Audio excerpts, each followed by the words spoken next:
Evangelho de João, capítulo 16. 16, a partir do verso 7, ele diz assim: mas eu vos digo a verdade, convém que eu vá, porque se eu não for, o que acontece? Porém, se eu for, eu vos enviarei. Diga glória a Deus. Então fala para a pessoa que foi para isso que ele foi, para que você possa ter vida, mas uma vida de paz. Porque tem questões na vida que as pessoas usam a expressão seguinte: pastor, esse caso aí é inconsolável, esse caso aí é difícil, o caso dessa pessoa é dolorido. Mas eu estou vendo um rei, um Senhor, um Deus, um Salvador, dizendo assim: eu vou, e quando eu for eu vou enviar para vocês outro, o Consolador. Ele está prometendo para mim e para você uma vida de consolo. Eu falo com propriedade sobre a questão do consolo, porque eu sei o que é ser consolado. Às vezes você acha que no mundo você vai ter um pouco de consolo, só que é só ilusão. Tem pessoas que elas chegam num ponto da vida que elas preferem se isolar de tudo e de todos. Isso é um erro. Mas tudo isso é o desespero por falta de consolo. Porque a nossa paz não está nesse mundo. A nossa paz está em Cristo Jesus. Ele diz que Ele é o nosso descanso. Sem Ele, eu não tenho descanso. E as pessoas, elas lutam, vão atrás, e o fim é esse: querer um descanso. É querer um descanso. Então por isso que você vê as pessoas expressarem: eu estou muito cansado. Você olha para as pessoas e fala: meu Deus, está difícil, está numa correria, não paro, é dia e noite, não estou conseguindo dormir. E tudo é uma questão de consolo. Porque para essa finalidade que Jesus veio, para nos consolar. Porque no mundo, o mundo ele veio para poder perturbar. O Espírito, a Bíblia diz que o príncipe desse mundo já está condenado, já está julgado. Então o Senhor, Ele veio para que nós venha ter paz. E a nossa paz não está no mundo, a nossa paz está nele. Eu queria que você voltasse no capítulo 14. Olha o que está dizendo no capítulo 14, no versículo 27. Olha o que Jesus está dizendo. No versículo 26, para ficar mais grosso o alimento. É aquela rabada com um pouquinho de farinha. Eita glória. Olha o que ele diz: mas o Consolador, o Espírito Santo, a quem o Pai enviará em meu nome, esse vos ensinará o quê? E vos fará lembrar de tudo o que eu tenho dito. Aí ele diz: deixo-vos, o que ele vai deixar? A minha paz. Fala: eu recebo essa paz. Levante a mão direita, diga: eu recebo essa paz. Igreja, tem hora que a gente tem que falar: eu preciso de paz. A paz em todos os lados, todos os setores da nossa vida. Porque às vezes você tem paz de um lado e perturbação do outro. Às vezes está bem em um canto e o outro está desequilibrado. Mas a promessa de Deus é nos dar uma paz. É por isso que Jesus veio, para nos conceder paz. Aí ele diz, continua o versículo 27: eu deixo-vos a minha paz, vos dou. Não dou como dá o mundo. Não se turbe o quê? Nem se atemorize. Mas por que ele está falando não se turbe o vosso coração e não se atemorize? Abre lá em João capítulo 14, versículo 1. O que está escrito em João capítulo 14, versículo 1?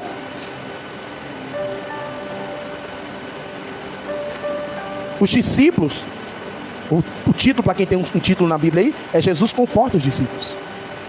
O título dessa mensagem é conforto. O cristão, ele tem que ter paz. Você não foi chamado para viver uma vida de guerra. A Bíblia diz: a peleja não é vossa, mas sim do vosso Deus. Você não foi chamado para viver em batalhas espirituais. Ou então aonde estaria a palavra de Deus que diz: eu acampo os meus anjos em volta de vós? Ou aonde estaria a palavra de Deus que eu me deito e me pego no sono porque o Senhor me faz repousar? Ou aonde estaria a palavra de Deus que Jesus diz que o Pai te guarda? Então, se Deus está me garantindo proteção, paz, em nome de Jesus, toda tribulação vai embora hoje.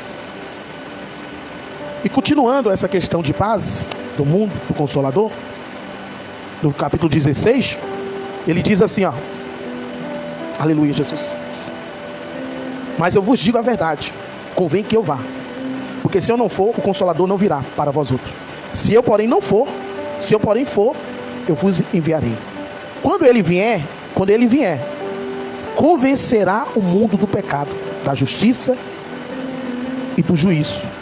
Do pecado, porque não creram em mim. Porque não creram em quem? Em mim. Há uma finalidade a mais no Espírito Santo. Ele vem para convencer o mundo. Quem te convence não é o homem. O homem não consegue convencer ninguém. É uma lorota isso aí. Falar que alguém vai convencer alguém. Você pode até barganhar com as pessoas. Eu me lembro de um pastor que ele falava assim que tinha um propósito lá no trabalho do jovem, que era quem levava mais gente. Ele era policial. Ele chegou no ponto de ônibus, pegou a arma e falou: vamos todo mundo para dentro da igreja. As pessoas sem entender e foram para toda a igreja. Levante a mão. E o povo levantou a mão. Ele usou essa expressão em falar, porque o tema era para quem levasse mais gente. Enfim, o que eu quero dizer para vocês, que esse ato não convence ninguém. Ah, eu vou para a igreja porque... Não convence. Me desculpa falar a verdade, mas eu fui chamado para isso. Quem convence as pessoas é o Espírito Santo. E quando o Espírito Santo convence alguém, aí existe uma mudança, aí existe uma transformação, aí existe um renascimento. Aí existe um renascimento. Eu queria que você deixasse marcado aí e abrisse no livro de Romanos, capítulo 8. Romanos, capítulo 8. Aleluia, Jesus. Aleluia, Jesus. Glória a Deus. Aleluia, Jesus. Ele diz assim, ó. Capítulo 8, versículo 6. Porque o pendor da carne dá para a morte, mas o do Espírito, Romanos 8, 6. Amém? Vamos lá? Porque o pendor da carne dá para a morte, mas o do Espírito, olha o que Paulo diz, para a vida. E o que mais? Não é só vida. Não é só vida que eu estou trazendo aqui hoje. Além de você ter a vida que Deus te deu, Ele te garante paz também. Ele te garante uma vida de paz. Mas essa paz está no mundo ou essa paz está nele? Nele. Ele diz: eis que eu vos dou a paz, não como o mundo dá, porque o mundo dá uma paz momentânea. Talvez aqui cada um de nós já provou essa paz do mundo momentânea, que quando ela sai, ela volta com o triplo de aflição. E é perturbador, porque às vezes pessoas se aproximam de nós, que a gente acredita, mas daqui a pouco elas vão embora. Infelizmente, amigos, colegas, infelizmente, relacionamentos, pessoas que você acreditou, pessoas que você acredita, chega no momento que elas não vão estar mais com você. A única pessoa que garante estar com você para sempre é quem? Por isso que a paz não está nas pessoas. Quando você coloca amigo, amiga, quando você coloca, é meu melhor amigo. Eu aprendi isso muito cedo na convenção. A amizade, tem uma hora na vida que a amizade, ela parece ser a melhor opção que a gente tem. É meu amigo, minha amiga. Não, hoje, quando nós a gente não pode ver ele ou ela se aproximar, que a gente já se explode. A emoção, a alma se explode. A gente conta os nossos melhores segredos, a gente se abre. E a pior coisa que tem é quando essa pessoa vai embora, se decepciona, se frustra. Mas é o ser humano. É o ser humano. Por isso que Deus fala que a paz não vai estar no mundo. Essa paz não vai estar no homem. Essa paz não vai estar em ninguém. Para ser mais rasgado no texto, a Bíblia diz, ainda, olha o que o salmista diz: ainda que meu pai e minha mãe me abandonar, o meu pai me acolherá. Ainda que meu pai e a minha mãe me abandonar, todavia o Senhor me acolherá. Então Deus, Ele está garantindo para você uma vida de aliança. Quando você coloca a sua vida nas mãos do Senhor, você se torna o que diz o texto: os que confiam no Senhor é o quê? Que não, mas permanece o quê? Firme para sempre. Permanece firme. Deus não te fez para andar de uma forma frágil, não. Porque Ele diz assim: eu posso todas as coisas naquele que me fortalece.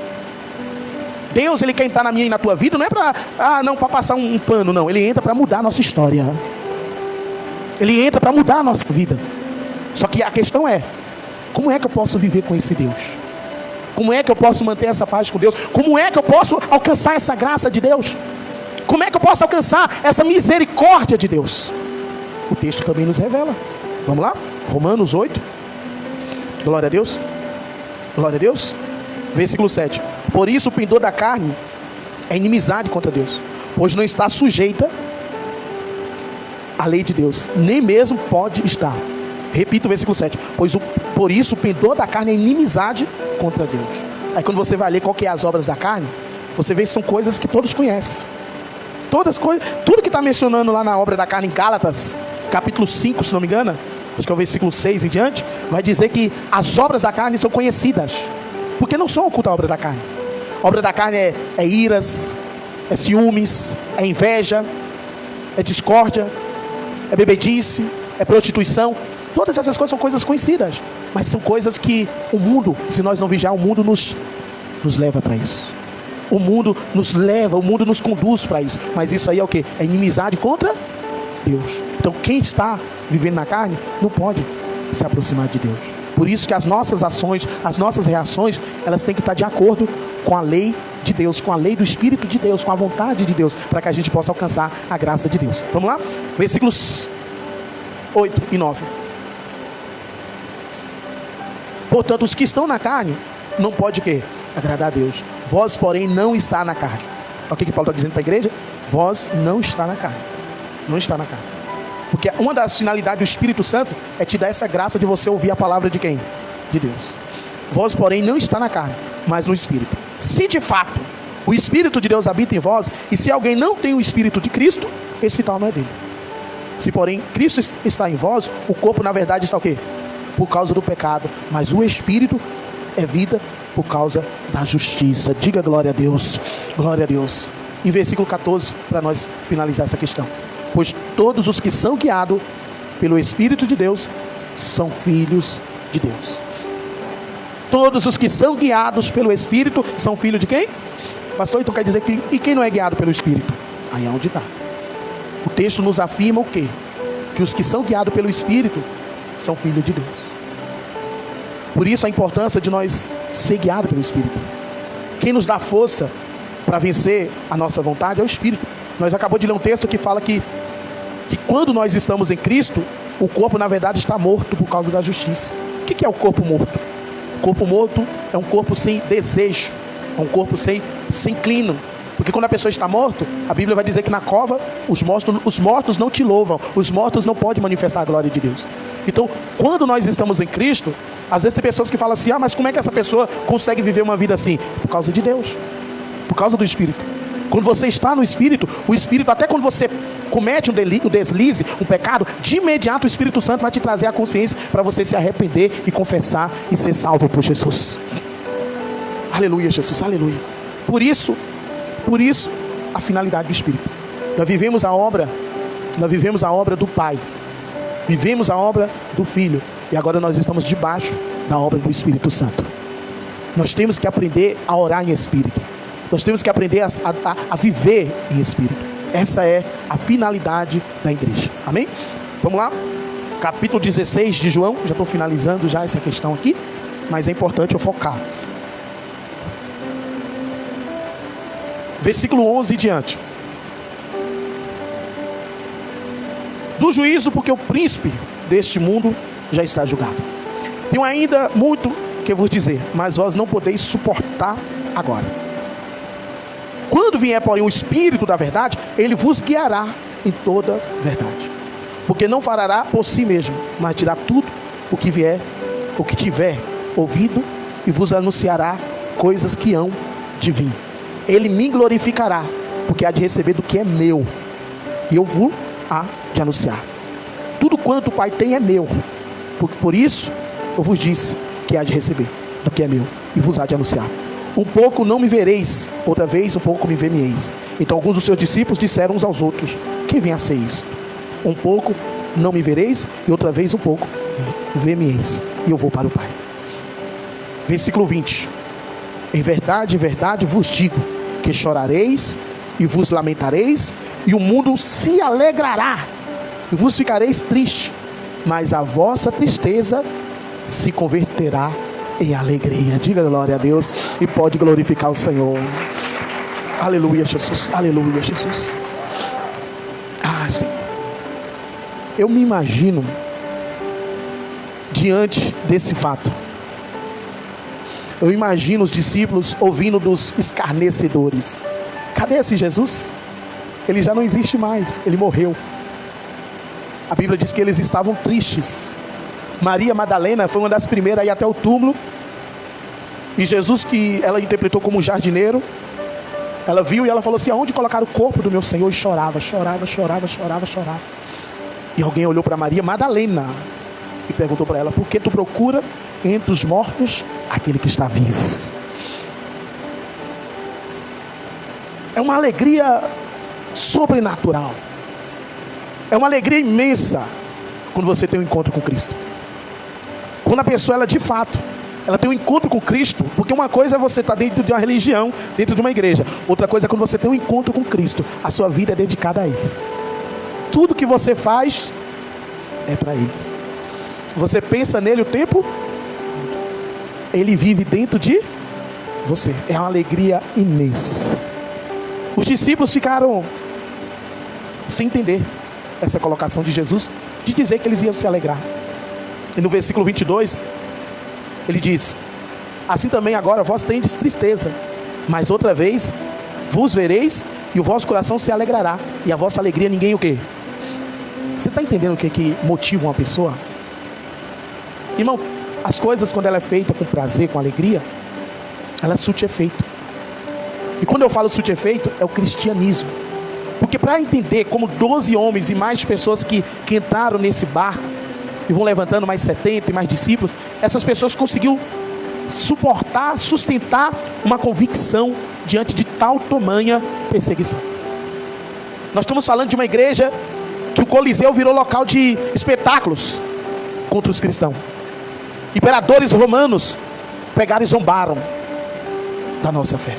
Jogaram-nos dentro de Coliseu, soltaram o leão, e você via mãe com as crianças sendo atacadas. Mas essa alegria ninguém podia tirar. Quando eu leio esse verso e falo, essa alegria ninguém podia tirar, a alegria realmente não tirou de Paulo e Silas quando eles foram acusados injustamente e jogados dentro de uma cela, presos, chicoteados, machucados, mas eles conseguiram louvar e orar. Que alegria é essa que ninguém consegue tirar? Que alegria é essa que o apóstolo Paulo fala: combati o bom combate? Que alegria é essa que fizeram homens se renderem ao pé do Senhor?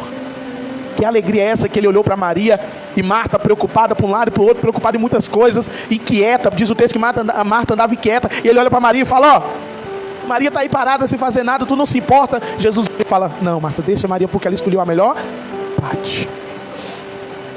Será que Maria era tão irresponsável ao ponto de não interpretar que a irmã precisava de ajuda? Ou Maria nesse momento falou: eu não quero mais nada, eu só quero o Senhor? No mundo é cheio de propostas, mas nós estamos aqui por causa do Senhor. Você escolheu a melhor parte, você escolheu estar com o Senhor. E quando você coloca Deus em primeiro lugar na tua vida, quando você coloca Deus como centro da tua vida, Ele está dizendo assim: o mais eu vou cuidar, porque Ele é Pai, porque Ele é Senhor, porque Ele é Salvador. E Ele declara isso. Ele declara isso. Ele declara isso nas palavras de despedida. No versículo 28: vindo Pai, entrei no mundo, todavia deixo o mundo e vou para o Pai. Jesus, antes de ir, Ele reuniu os seus discípulos e falou: eu estou indo, eu vim do Pai e vou para o Pai. Aí disseram os seus discípulos, agora é que fala claramente, e não empregas nenhuma figura ou parábolas. Agora vemos que sabes todas as coisas e não precisa de que alguém te pergunte. Por isso cremos que de fato vieste de Deus. Respondeu-lhe Jesus. O que ele respondeu? Isso é um diálogo, tá? Crede só agora.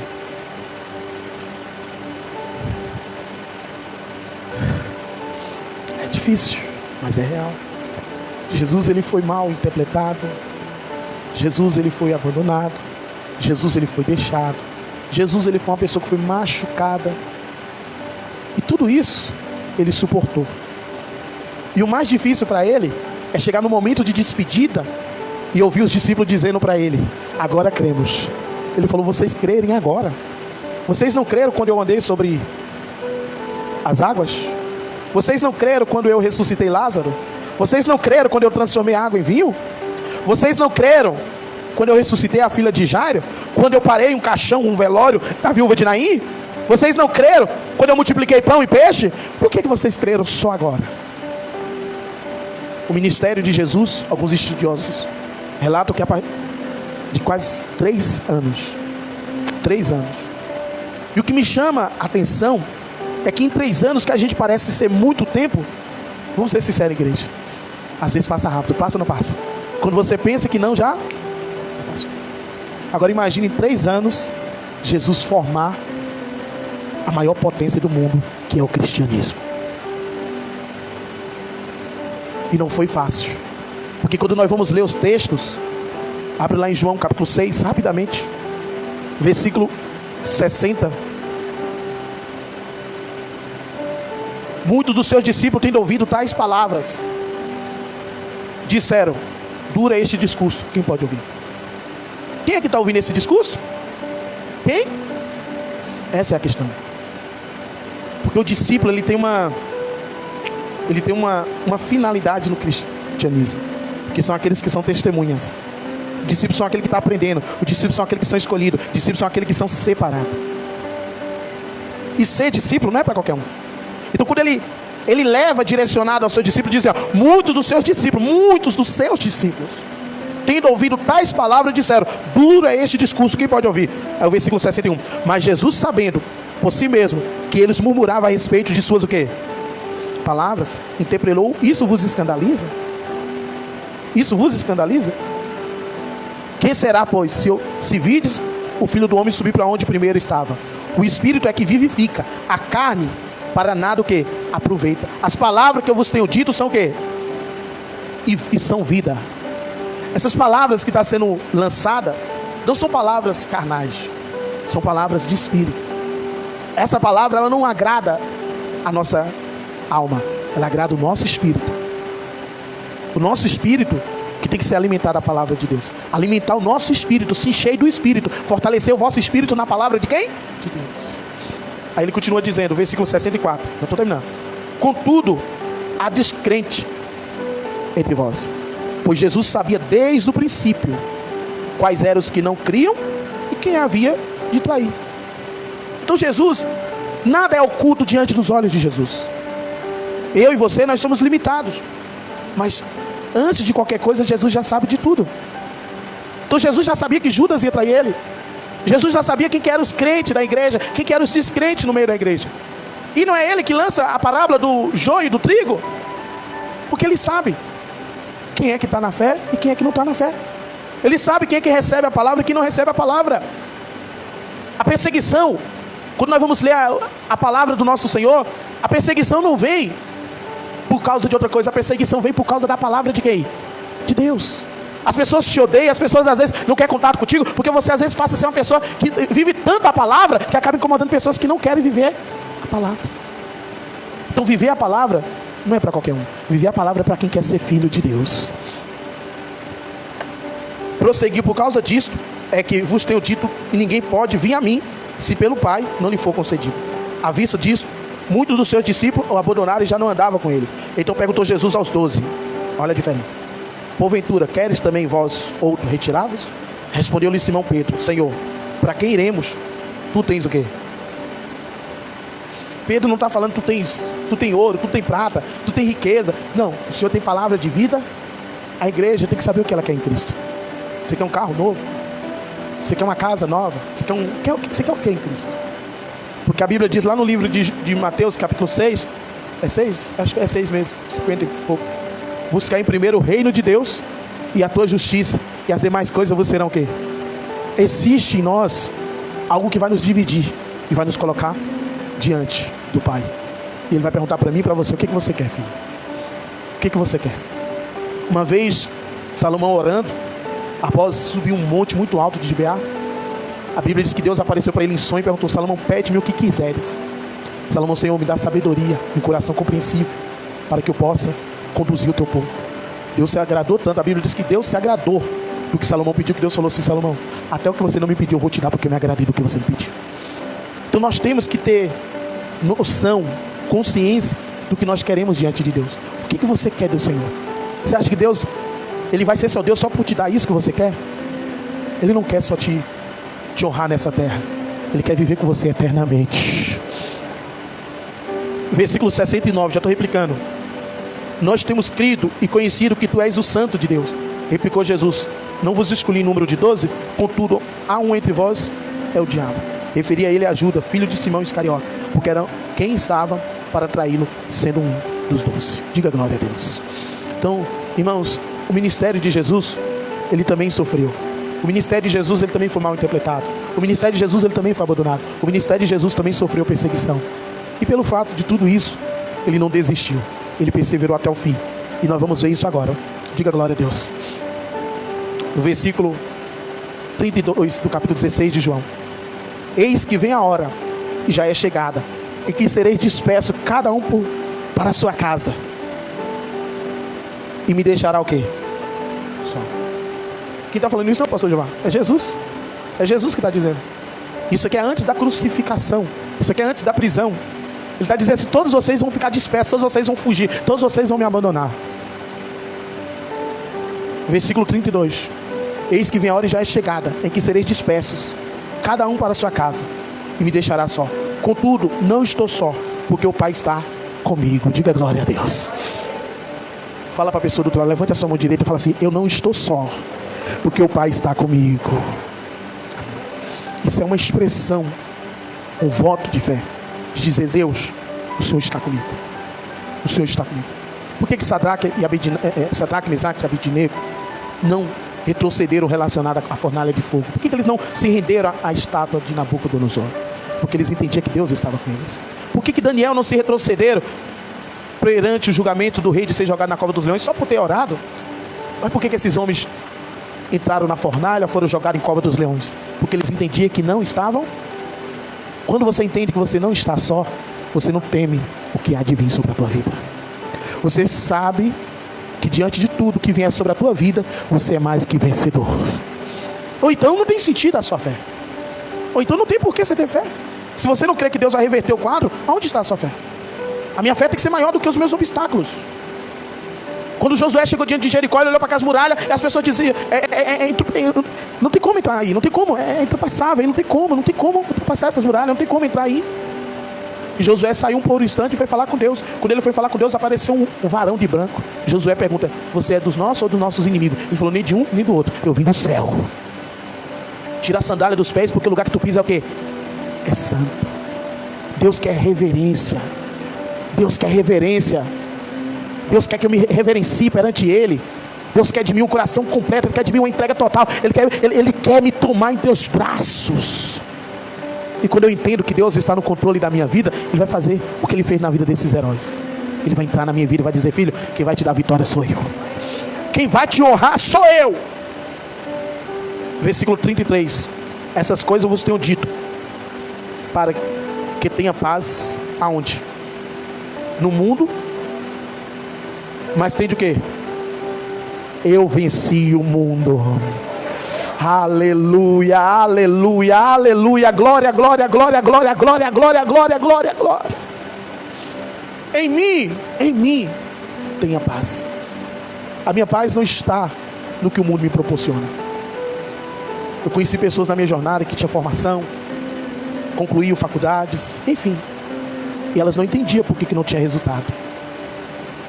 Falei: porque você está na presença de Deus, e não vai ser isso que vai te dar resultado. Quem vai te dar resultado é a presença de Deus. Deus, Ele quer ser glorificado na minha e na tua vida. Quando eu entendo que os meus capacitações, formações me dão resultado, eu tiro a glória que é de Deus. Então não tem como dividir a glória. Se hoje você está aqui nessa manhã, porque Deus está dizendo para você: eu quero ser glorificado na tua vida. Eu quero ser glorificado em você. Deus não quer que você saia daqui sem a paz dele. Quando você coloca, hoje, você pode abrir o seu coração e orar de acordo com o que ele está falando. Todos vocês vão se escandalizar e vão me deixar só, mas eu não estou só, porque o Pai está comigo. Jesus já sabia da sua filha, Jesus já sabia de tudo, mas ele entendia que o Pai estava com ele. E é isso que nós temos que entender, que o Pai está conosco. Diga glória a Deus. Para nós finalizar, eu queria que você pegasse a sua Bíblia, se colocasse de pé. Aleluia, Jesus. Aleluia, Senhor. Grande é o Rei da glória. Aleluia, Jesus. Aleluia, Jesus. Aleluia, Jesus. Aleluia. Glória, glória, glória, glória a Deus. Grande é o Senhor. No capítulo 20, aleluia, Jesus, João capítulo 20, versículo 1. No primeiro dia da semana, Maria Madalena foi ao sepulcro de madrugada, sendo ainda escuro, e viu que a pedra estava o quê? Revolvida ou removida. Então correu e foi ter com Simão, Pedro, com outros discípulos, quem Jesus amava, e disse-lhe: tiraram do sepulcro o Senhor e não sabemos onde puseram. Saiu, pois, Pedro, outro discípulo, e foi ao sepulcro. Ambos corriam junto, mas o outro discípulo correu mais depressa do que Pedro. Chegou primeiro ao sepulcro. Deixaram e viram os lençóis de linho, todavia não encontrou. Então Simão Pedro, seguindo, entrou no sepulcro e também viu os lençóis. O lenço estava sobre a cabeça. O lenço que estava sobre a cabeça de Jesus, e não estava com os lençóis, mas deixando um lugar à parte. Então entrou também o outro discípulo, que chegaram primeiro ao sepulcro, e viu e creu. Diga glória a Deus. E viu e creu. O que eles viram naqueles lenços, naquele mover ali? Eles acreditaram que Jesus ressuscitou. Aleluia, Jesus. Ainda não tinha compreendido a escritura, que era necessário ressuscitar ele dentre os mortos, e voltaram aos discípulos outra vez para casa. Maria, entretanto, permanecia junto à entrada do túmulo, chorando. Enquanto chorava, abaixou-se, olhou para dentro do túmulo e viu 2 anjos vestidos de branco sentados junto ao corpo de Jesus, onde o corpo de Jesus fora posto, numa cabeceira, outro aos pés. Então eles perguntaram: mulher, por que chora? Ela lhe respondeu: porque levaram o meu Senhor e não sei aonde puseram. Tendo dito isso, voltou para trás e viu Jesus em pé. Eita, aleluia. Mas não reconheceu que era Jesus. Perguntou-lhe Jesus: mulher, por que chora? A quem procuras? Ela, supondo ele ser o jardineiro, respondeu: Senhor, se tu tirasse, diz-me onde puseste, e eu levarei. Disse-lhe Jesus: Maria. Ela, voltando-se, disse em hebraico: Raboni, que quer dizer mestre. Reconhecendo-lhe Jesus: não me detenha, porque ainda não subi para o meu Pai, mas vai ter com os meus irmãos. E disse: subi para o meu Pai, vosso Pai, para o meu Deus, vosso Deus. Então saiu Maria Madalena, anunciou aos discípulos, viu o Senhor e estava com ele, e lhe disseram coisa. Diga glória a Deus e glorifica bem forte o nosso Senhor.